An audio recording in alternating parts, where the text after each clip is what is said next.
It's now easier than ever to plan out your season's irrigation scheduling using TID's forecasting tool within your online irrigation account. There's 3 sections within the tool. There is the graph section on the top, the planning section on the lower left, and the table section on the lower right. So let's go ahead and plan some irrigations out and use the tool.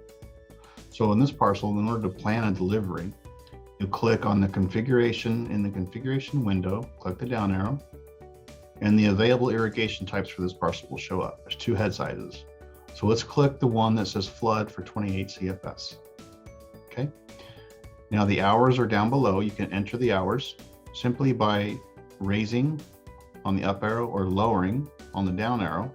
You can also just go into the field itself and enter some time. So let's go 4.25 hours for this irrigation. On the bottom of the screen below that, the calculators have actually changed, representing the time that you put in for that flow.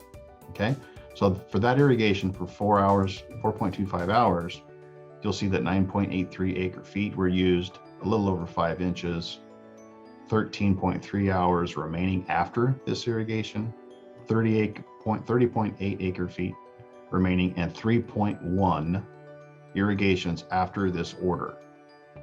Effectively meaning there will be 4 irrigations left because you have the 3 irrigations, and 0.1 means there's still time on this parcel, so you will be able to finish your final irrigation. So there would be 4 irrigations left at that flow at those hours for the remainder of the season. So let's add this planned irrigation to the screen.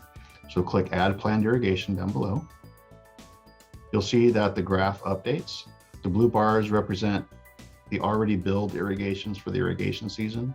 The yellow bar is the planned irrigations that you just entered. The trend line is the cumulative acre feet you've used plus the planned irrigations throughout the season. You'll notice that part of the graph, the rows, are shaded in red. That represents the available water for that parcel for the irrigation season. So you can see as the irrigations continue, this trend line will trend closer and closer to the top of that red area, meaning you're getting close to the available water remaining for that season. You'll also notice in the projected table that it also added that irrigation that we just tried to plan for, and you'll notice that it has a little trash can next to it. That's how you know that that's a irrigation you just entered in the tool. The previous 2 don't have that trash can. They are already billed. This is what the customer actually used. So let's go ahead and plan this out for the whole irrigation season. So let's add another irrigation. So this is in May of 2021. You click the calendar button over on the right. Calendar opens up. Well, let's say we want to go into June. And let's pick June 25th. See, June 25th shows up. We didn't change the hours. The hours stayed the same. Let's add the planned irrigation. You'll notice it added it to the table on the top, and it added it to the table on the lower right. Let's add another irrigation. Change the delivery date. Let's go into July.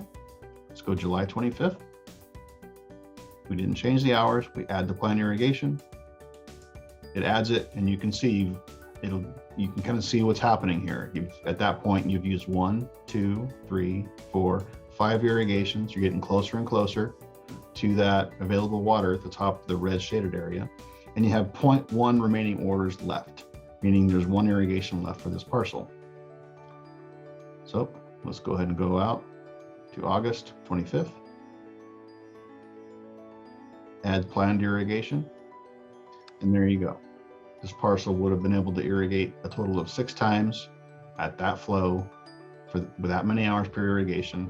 Everything's on the right, everything's updated. You can plan out your future use for the whole season. You can also download this page into a PDF by clicking the PDF button. It'll download, and then you can print or save a copy. And you can also print and download, download into Excel, print and save it for your records as well.